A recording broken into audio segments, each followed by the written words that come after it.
Il est notoire que des hommes riches, instruits, haut placés, puissants, se mettent à trembler lorsqu'ils sont les témoins d'événements mystérieux qu'ils ne peuvent pas expliquer.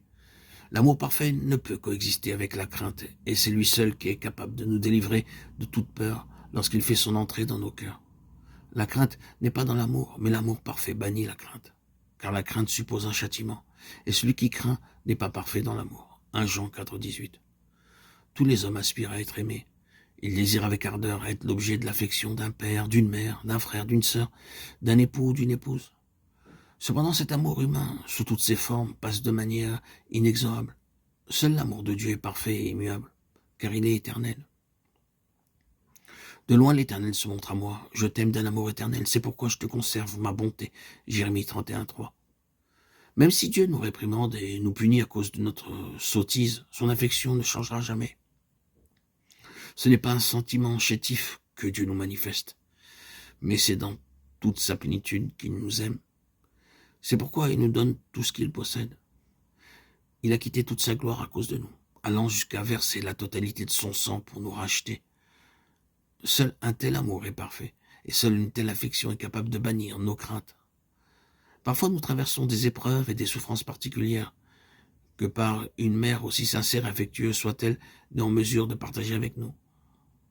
Cependant, l'amour de Christ n'est soumis à aucune limitation. Lui seul est capable de partager tous nos fardeaux, nos difficultés, nos chagrins et nos souffrances.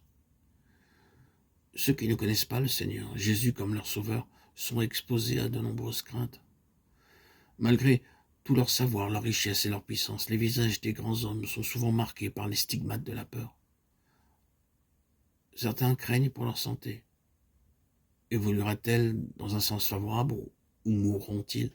D'autres doutent, peut-être leurs ennemis seront-ils atteints par leurs machinations?